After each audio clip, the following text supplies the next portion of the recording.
Wait, didn't I do this one already? Well, here we go again.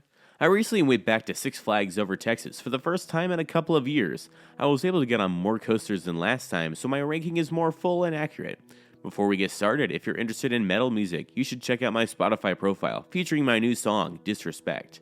Without further ado, here's the ranking. Number 13, Mini Mine Train, an Aerodynamics Mini Mine Train. Not much to say about this one, it's just an old family coaster. A little janky and that last drop was pretty cool. Other than that, it was just okay. Number 12, Runaway Mine Train, an Aerodynamics Mine Train.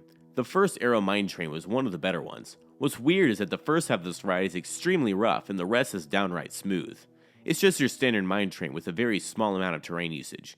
The best part of this ride was for sure the drop inside the building. It's not much, but it's a fun little mine train. Number 11, La Vibora, an Inchman's Swiss Bob. Unfortunately, I recently learned this ride has since gone defunct. The ride itself was kind of uncomfortable, but weirdly fun is that you're not connected to the track. I only got one ride on this back in 2022, and I will unfortunately never get a chance to ride it again. Number 10, Judge Roy Scream, a William Cobb wooden coaster. As far as wooden coasters go, this one isn't really interesting. It's just your standard out and back layout with little to no airtime. There just isn't any force to this old Woody. It's fun, yes, and not very rough, but also not very exciting. I didn't scream, but I'm judging pretty hard. Number 9, Pandemonium, a Gerstlauer spinning coaster. Spin, more spin, even more spin. Enough said. Number 8, Aquaman Power Wave, a Mack Rides Power Splash. This is one of the biggest surprises of my trip to Over Texas, as I was not expecting to get soaked on this coaster. But weirdly enough, not a single drop of water hit my feet. Also, the backwards airtime hill was sweet. Number 7, Runaway Mountain, a Premier Rides indoor coaster. As far as indoor coasters go, this is one of the better ones. It's almost completely pitch black from lift to brakes with lots of crazy twists and turns. And that random turn into a drop is really snappy. Other than that, there's not much more to this coaster, but it is what it is.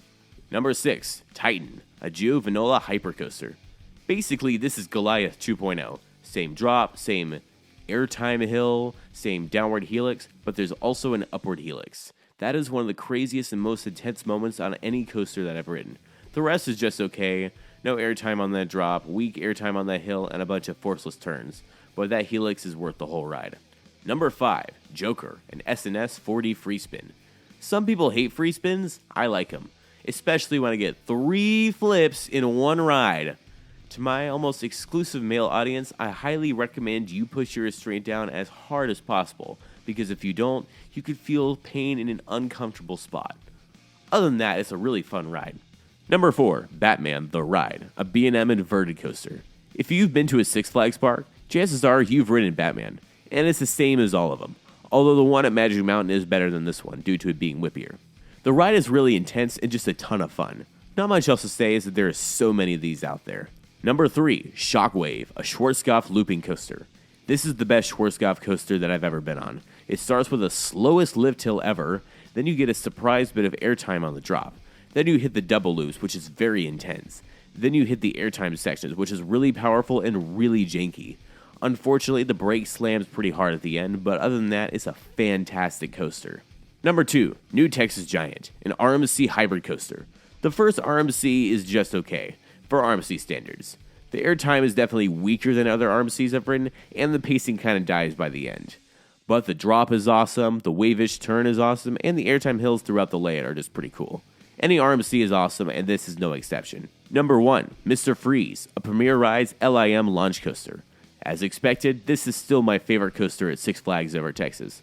The backwards version is still better in my opinion, but the forwards is also fun and different.